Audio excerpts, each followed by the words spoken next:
디모데전서 5장 1절부터 16절에 있는 말씀으로 큐티인 제목은 천국 공동체입니다.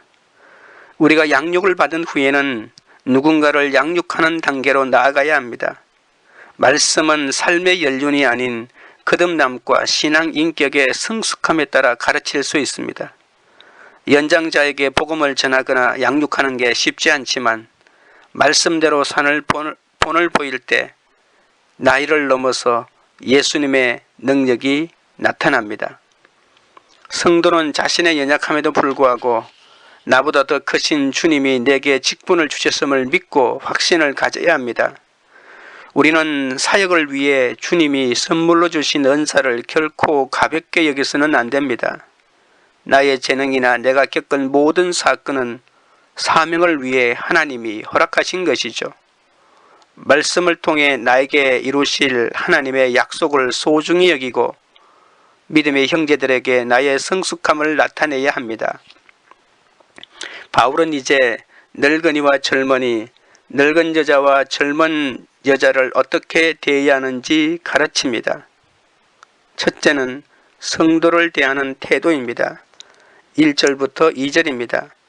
늙은이를 꾸짖지 말고 권하되 아버지에게 하듯하며 젊은이에게는 형제에게 하듯하고 늙은 여자에게도 어머니에게 하듯하며 젊은 여자에게는 온전히 깨끗함으로 자매에게 하듯하라. 바울은 디모데에게 교회 공동체 안에서 사람들의 성별과 나이에 따라 성도들을 어떻게 대해야 하는지 권면합니다. 디모데는 자기보다 훨씬 나이가 많은 사람에게 훈계할 때도 있었겠죠. 그때에는 매서운 책망과 엄격함이 아니라 부드러운 권고와 요청으로 해야 합니다. 디모데는 교회의 나이가 많은 사람에게는 공격적인 말 대신 나이에 맞게 존중하고 마치 부모를 대하듯이 애정을 가지고 대해야 합니다. 바울도 로마에 있는 루포의 어머니를 자신의 어머니라고 부르면서 대하지 않았습니까? 우리는 그리스도 안에서 모두 형제요 자매입니다. 바울은 또한 디모데에게 자신과 같은 세대에 속한 사람들을 어떻게 대해야 하는지 충고합니다. 나이 차이가 별로 나지 않는 젊은 남자에게는 형제로 대하고 내려다보는 태도로 대해서는 안 됩니다. 그리고 젊은 여자를 대할 때는 자매처럼 대하고 사랑하되 슬기롭게 일절 깨끗함으로 해야 합니다. 젊은 여자들도 서로 순결하고 정결함으로 대해야 합니다. 교회는 모두 식구이며 그 안에는 아저씨, 아주머니가 아니라 아버지와 어머니, 형제와 자매가 있기 때문이죠. 그래서 모든 사람을 같은 방법으로 대해서는 안 됩니다. 나이 드신 분은 존경하는 태도와 애정을 가지고 온유함으로 대하고 같은 세대의 사람들은 평등하게 대하고 이승간에는 절제와 순결로 대하고 이 모든 사람을 한 가족 구성원으로 묶는 사랑으로 대해야 합니다. 그리스도인 리더로 부르심을 받은 사람은 자신의 연령을 뛰어넘는 책임을 감당할 지혜가 필요합니다. 자신의 본을 주의하여 그리스도의 모습을 드러내는 모델이 되어야 하죠. 사역자의 권위가 어디에서 비롯되는지 깨달아야 하고 또한 성경에 순복하고 자신의 가르침을 성경에서 끌어와야 합니다. 또한 자신의 은사를 사용해서 하나님이 부르셨다는 것과 교회가 그들에게 직임을 맡긴 것이 올바른 결정이었다는 것을 확정하여 믿음의 성숙을 보여야 합니다.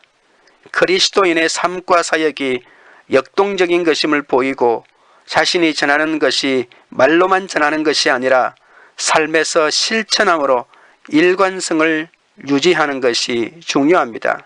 그리고 나이와 성별에 따라 사람들을 지혜롭게 대하여 인간관계를 잘 조정한다면 절대로 다른 사람들이 사역자의 연소함을 업신여기지 않을 것이고 오히려 기쁨과 감사함으로 그들의 사역을 받아들이게 될 것입니다. 3절 4절입니다. 참 과부인 과부를 존대하라. 만일 어떤 과부에게 자녀나 손자들이 있거든 그들로 먼저 자기 집에서 효를 행하여 부모에게 보답하기를 배우게 하라. 이것이 하나님 앞에 받으실 만한 것이니라. 과부들을 존대하는 것은 인간적인 존중과 감정적인 지훈을 넘어서서 재정적인 도움을 주는 것을 말합니다. 10계명 가운데 5계명도 부모에 대한 공경을 말하고 있지 않습니까? 그렇다면 과부들을 재정적으로 돌보는 일은 누구의 책임일까요? 그리고 그런 도움을 받아야 할 과부들은 누구일까요? 본문은 교회가 돌보아야 한다고 합니다. 헬라 사회에서 결혼하는 신부는 언제나 아버지가 준비한 지참금을 가지고 결혼을 합니다. 만약에 남편이 사망했을 때는 이 지참금을 관리하는 사람이 이 과부를 돌봐주어야 한다고 법으로 정해져 있습니다. 과부에게 만약에 자녀가 있다면 죽은 남편의 집에 머무를 수도 있습니다. 이때는 이 가정에 새로운 주인이 보살핌이 필요한데 법적인 상속자인 아들이 그 주인이 될 수가 있습니다. 다른 선택은 자신의 지참금을 가지고 원래 가족인 부모님 집으로 돌아가는 경우입니다. 만약에 부양할 자녀들이 있다면 자신이 어렸을 때 돌보아준 부모의 은혜를 이때 갚아야 되지 않겠습니까? 이것을 하나님도 기뻐하십니다. 교회의 재정적 도움은 참 과부에게만 주어라고 한정하고 있습니다. 스스로 살아갈 능력이 없거나 지참금이나 자신을 돌보아줄 친척이 없는 궁핍한 과부를 말합니다. 그들은 외로운 자입니다. 도움이 필요한 참 과부에게는 관심과 배려와 더불어 실질적인 도움을 베풀어야 합니다. 각계각층의 다양한 사람들이 모인 교회지만 교회는 하나님을 아버지로 모신 가족 공동체 아닙니까? 이런 사랑과 절제로 상대방을 대할 때 교회 안에서도 천국을 누릴 수 있습니다. 적용 질문 드립니다. 지금 내가 맺고 있는 교회 공동체의 관계에서 개선해야 할 부분은 무엇입니까? 둘째는 참 과부를 구별하라입니다. 5절부터 7절입니다. 참 과부로서 외로운 자는 하나님께 소망을 두어 주야로 항상 간구와 기도를 하거니와 향락을 좋아하는 자는 살았으나 죽었느니라. 내가 또한 이것을 명하여 그들로 책망받을 것이 없게 하라. 참 과부는 단순히 남편 없이 혼자 사는 여인이 아니라 아무도 돌봐줄 사람이 없는 외로운 상황임에도 하나님께만 소망을 두어 주야로 기도하는 여인이라고 말합니다. 경건한 과부와 달리 향락을 좋아하는 과부들도 있습니다. 그들은 하나님을 위해 살지 않고 자신을 위해 살았습니다. 향락을 좋아하고 방탕하게 사는 과부는 살았으나 죽었고 하나님의 생명에서 떠나 있는 자들입니다. 자기를 부인하는 것은 죽음 같지만 그러나 실제로는 영적인 생명을 누리는 사람입니다. 자기 만족을 추구하는 삶은 영적 죽음을 살아가는 사람들입니다. 향락을 좋아하는 자라고 하는 말은 어떤 주석가는 지참금이나 친척이나 마땅한 직업이 없어서 결국 몸을 팔 수밖에 없었던 것을 완곡하게 표현하는 말이라고 합니다. 만약에 그렇다면 교회가 과부를 돌보는 일에는 물질적이며 영적인 두 가지 의미가 동시에 있다고 볼 수가 있겠죠. 물질적인 조건은 궁핍함에서 건져주고 또한 영적인 차원에서는 그 영혼을 경건으로 이끌게 되겠죠. 바울은 다시 과부를 돌보아 주어야 한다고 명령합니다. 이런 궁핍한 과부를 돌보는 것은 교회의 책임이지 디모데 개인의 사역이 아닙니다. 교회는 과부를 돌보기 위한 실제적인 프로그램을 개발하여 책망받을 것이 없어야 한다고 강조합니다. 8절입니다. 누구든지 자기 친족, 특히 자기 가족을 돌보지 아니하면 믿음을 배반한 자요 불신자보다 더 악한 자니라.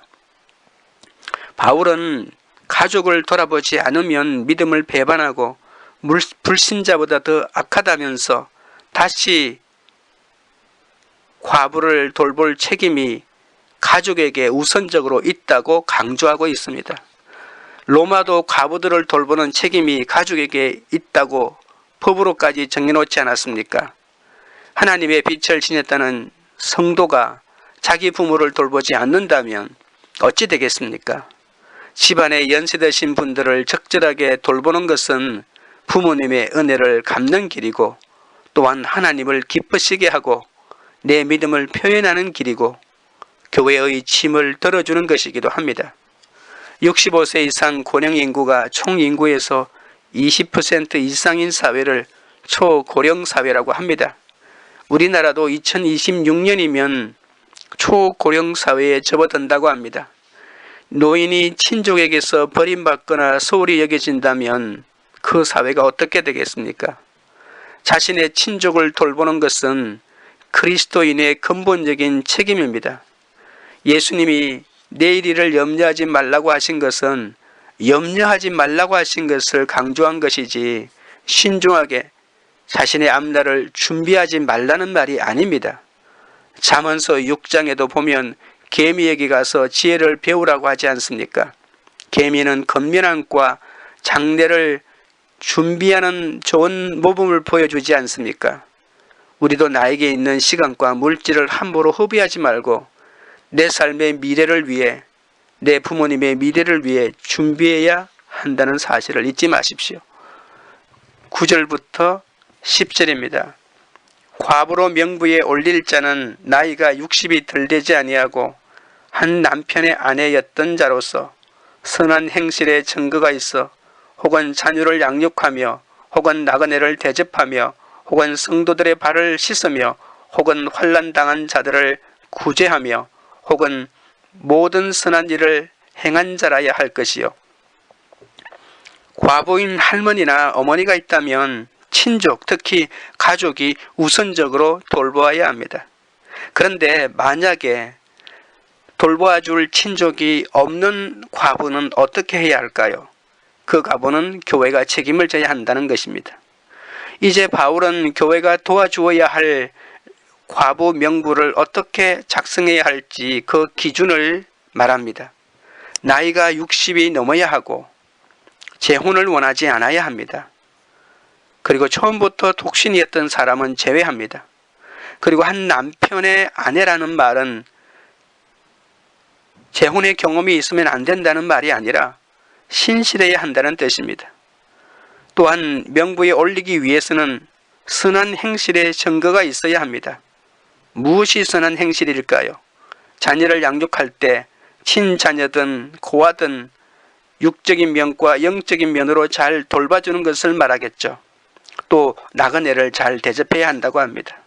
성도들의 발을 씻기는 것은 보통 노예들이 하는 일이지만 주님이 아름다운 본을 보여주신 사역이기도 하죠. 또 환난당한 자들을 구제하는 일에도 앞장서야 한다는 것입니다. 자녀를 양육하고 나그네를 대접하고 성도들의 발을 씻기고 환난당한 자들을 구제하는 이러한 일들은 겸손하고 비이기적이고 고귀한 봉사를 했던 경험이 있는 과부를 말하는 것이고, 이들을 명부에 올려서 인정받는 교회의 일꾼이 되고 선한 행실로 인정받는 과부로서 교회가 구제해야 한다고 말하고 있죠. 어쩌면 이분들은 이런 봉사를 하기 위해서 자신을 온전히 드리기 위해 사별 후에는 독신으로 남겠다고 서약을 하고 이러한 교회 사역에 앞장섰는지도 모릅니다. 교회에는 고난 중에도 주께만 소망을 두고 기도에 힘쓰는 참 과부들이 있습니다. 교회는 이들의 생활 문제에 관심을 갖고 이들이 경건하게 살아갈 수 있도록 영적인 도움을 주어야 합니다. 적용 질문 드립니다. 내가 관심을 가지고 도움을 주어야 할 교회 안에 있는 참 과부는 누구입니까? 셋째는 구제의 원칙입니다. 11절부터 13절입니다. 젊은 과부는 올리지 말지니 이는 정욕으로 그리스도를 배반할 때에 시집가고자 함이니 처음 믿음을 저버렸으므로 정죄를 받느니라.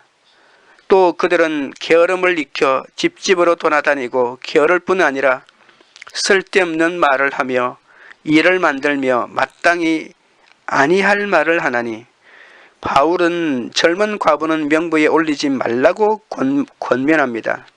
정욕에 이끌려 그리스도를 배반할 수 있다고 하죠. 또한 그들은 봉사에 전심을 기울이지 않는다고 합니다. 힘써 일할 수 있음에도 게으름을 피우며 일하지 않고 집집마다 돌아다니면서 수다나 떨고 불평 불만을 쏟아내는, 그래서 문제를 일으킬 수 있다고 합니다. 거짓 교사들의 가르침에 넘어가는 대표적인 사람들이 바로 이 젊은 과부들이고, 이런 일을 일으키는 배후에는 사탄이 있다고 합니다. 집집으로 돌아다닌다는 이 말은 이단들의 소모임을 가리킨다고 볼 수 있을 것입니다. 그들은 쓸데없는 이야기로 시간만 낭비하고 공동체에 피해를 입히게 되겠죠. 14절 15절입니다. 그러므로 젊은이는 시집가서 아이를 낳고 집을 다스리고 대적에게 비방할 기회를 조금도 주지 말기를 원하노라. 이미 사탄에게 돌아간 자들도 있도다. 바울은 독신 생활을 개인적으로 더 선호하지만 결혼할지 하지 말지는 하나님으로부터 받은 은사가 있는지, 또 성적 욕구를 참을 수 있는지 등을 고려해서 각 사람이 신중하게 결정해야 한다고 합니다. 독신은 주의 일에 더 열중할 수 있는 반면에 결혼은 세상 일에 더 마음을 쓰는 경향이 있다는 것도 인정할 수밖에 없죠. 젊은 가부들이 재혼하면 아이를 낳고 집을 다스리는 일이 많아지기 때문에 게으르고 망정된 비방을 하며 돌아다닐 시간이 없다는 투로 본문이 말합니다. 대적에게 비방할 틈을 주면 하나님에 대한 헌신을 버리고 사탄을 따르게 되기 때문에 그것을 경고하고 있는 것입니다. 16절입니다. 만일 믿는 여자에게 과부 친척이 있거든 자기가 도와주고 교회가 짐지지 않게 하라. 이는 참과부를 도와주게 하려 함이라. 바울은 다시 한번 세 번째로 돌보아 줄 가족이 없는 궁핍한 과부만 교회가 돌보아 주어야 한다고 강조합니다. 만약에 친척이 있는 과부는 친척이 돌보게 해야 한다는 것이죠. 믿는 성도에게 도와줄 과부 친척이 있다면 마땅히 그가 돌보아 주어야 합니다. 이것은 교회가 정말로 의지할 데 없는 과부를 돕기 위한 것이죠. 교회의 재정은 정해져 있지 않겠습니까? 과부라고 해서 모두 교회에서 도와줄 수는 없는 노릇입니다. 교회의 구제는 진정으로 도움이 필요한 자들에게 제한되어야 합니다. 교회 외에 다른 도움의 손길이 있다면 그것을 이용해야 하죠. 교회가 사회적 책임을 감당하는 것이 다른 사람들의 무책임을 조장해서는 안 됩니다. 정부의 복지 프로그램도 개인이나 가족의 의무를 대신하는 것이 아니라 다만 그것을 보조하는 것이지 않습니까? 그리고 아무리 구제가 필요한 사람이라고 해도 그들의 자존감을 세워주어야 합니다. 건강과 체력이 허락하기만 한다면 도움을 받는 자들과 봉사하는 자들이 같을 수도 있다는 것입니다. 한편으로는 물질적인 재정의 도움을 받는 과부라도 또 한편으로는 영적인 도움을 공동체에 줄 수 있으니까 도움을 받는 사람은 일방적으로 도움을 받지 않고 또 다른 면에서 다른 누구도 감당할 수 없는 도움을 공동체에 제공할 수 있다는 것을 알고 영적이고 또 재정적인 측면을 고려해서 재정적인 도움을 받는 분들을 함부로 대해서는 안 되고 그들의 자존감을 반드시 세워줘야 한다고 강조합니다. 건강과 체력이 허락하기만 한다면 이러한 영적이고 육적인 사역에 모두 나설 수 있도록 도와주어야 할 것입니다. 과부는 자신의 필요와 능력에 따라 섬김을 받고 섬길 기회를 둘 다 가지고 있다는 것을 잊지 말아야 합니다. 교회의 구제 사역에는 세상과 구별되는 구제의 원칙이 있습니다. 교회의 재정은 조금도 불필요한 곳에 쓰여서는 안 되기 때문에 꼭 필요한 곳에 쓰여 하나님의 영광을 드러내야 합니다. 적용 질문 드립니다. 내가 속한 곳에 공적인 돈이나 교회 재정을 어떤 마음으로 사용하고 있습니까? 기도드리겠습니다. 하나님 아버지, 교회에서 만나는 여러 사람과의 관계에서 지혜와 정결함으로 대할 수 있도록 도와주시옵소서. 미운 사람을 위해서 자꾸 기도하면 미움이 증폭된다고 합니다. 미운 사람보다 미워하는 나 자신을 회개하는 것이 기도의 힘이라는 것을 알게 하여 주옵소서. 내가 관심을 가지고 도와줘야 할 고난 중에 있는 힘든 이들을 돌아보아 그들을 섬기게 하옵소서. 내 만족을 위해 사는 것은 사랑이 아니라고 했사오니 깨진 독에 물붓기 같은 것이 사랑이오니 내가 사랑하고 품어야 할 사람을 마땅히 품고 감당하게 하옵소서. 믿음의 공동체에서 나에게 맡겨주신 시간과 재정을 하나님의 영광을 위해 사용하게 하옵소서. 교회의 재정은 조금도 불필요한 곳에 쓰여지지 않게 하시고 꼭 필요한 곳에 쓰여 구원의 사명을 감당하게 하옵소서. 이 땅의 위정자들이 하나님의 말씀에 따라 나라의 재정과 권력을 사용하여 힘든 사람들을 구제하게 하옵소서. 광교 우리들 교회가 도움이 필요한 사람에게 관심과 배려와 실질적인 도움을 베푸는 그런 공동체가 되게 하옵소서.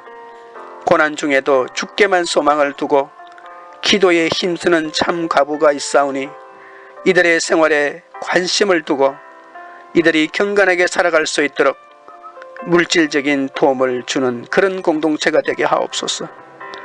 다양한 사람들이 모인 교회지만 하나님을 아버지로 모신 가족 공동체임을 잊지 않게 하옵소서.